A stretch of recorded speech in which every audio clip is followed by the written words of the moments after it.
sa videos mo sa YT Studio, tapos anuhin mo siya, i-edit mo siya kasi naka-private yan pag highlight.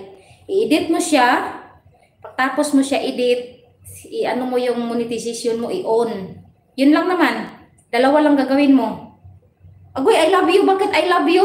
Hindi ka kita kilala, I love you ka dyan. Magpakilala baba mo muna yung main channel mo nang malaman kung sino ka ba talaga. I love you ka dyan. I love you ko yung mata mo eh.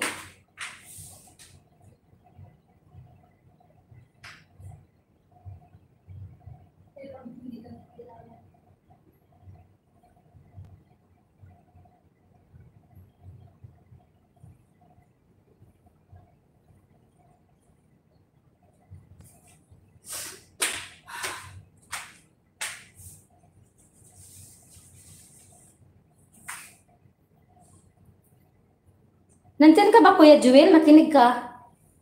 Pag nag-live ka, di ba mag-live tayo, di ba direct live, may ano mo, hindi ka man sa StreamYard. Kasi sa StreamYard, walang highlight.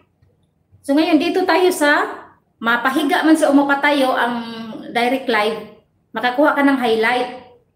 Habang nagla-live tayo, dito sa bandang kanan, meron siyang nakahiliran na yung flip na pangbaliktad sa sa camera natin. Kung pwede iharap sa atin, pwede din patalikod. Yun ang flip na pinakauna talaga sa pinakataas. Yung pangalawa, microphone, di ba? Pangatlo, filter. Pang-apat siya. Pero kailangan yung arrow, pag hindi mo pa siya nakita, yung arrow, anuhin mo muna tawag doon, pindutin mo yung arrow na nakaganyan siya ba? Nakatuwad. Ganyan. Ngayon, pag pindot mo, lalabas yung parang book. Pag pindot mo sa book, highlight na yan siya. Automatic na yan, 5 minutes or 5 minutes, 1 second, mga ganyan. Tapos, tingnan mo yan, makikita mo lang yung highlight natin doon sa videos natin. Nakahilira na siya lahat doon sa videos. Ngayon, naka-private yan sa lahat. Kailangan mo siyang isit. Kailangan mo lang siyang isit. Gawin mo siyang public. I-edit mo siya, edit doon sa sa YT Studio, i-edit mo. YT Studio ka maghanap. Saglit ha, picturean ko. Picturean ko para isend ko sa'yo. Habang nagla-live ka, makikita natin to sa ganito, di ba? Ano ba ito picturean? Hindi makuha yung sarili ko. Ayan.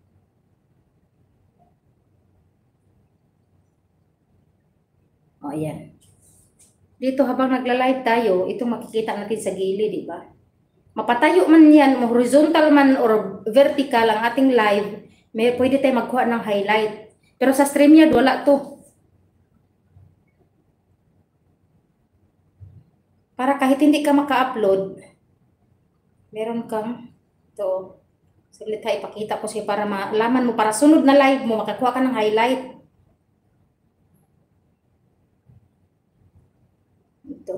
I-mark, lagyan ko siya ng marka para maintindihan mo. Dito. Sa pinaka, ito. Ngayon, pagbukas mo, pag pindutin mo yan siya, isang pindot, isang click mo yan, ito nang makikita mo. Ganyan na makikita mo.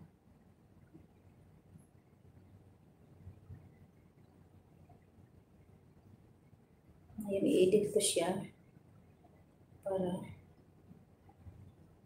send ko sa'yo. Gawin mo to, kuya, kasi wala kang highlight. Hindi ko nakikita yung highlight mo Para may pang-upload ka ba? Edit ko. Tapos,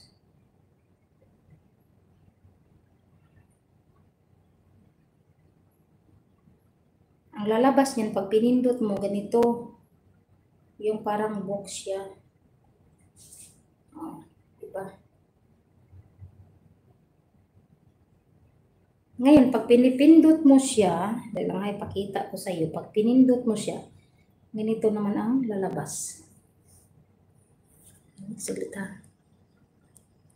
I-video ko na lang para makita ang talaga.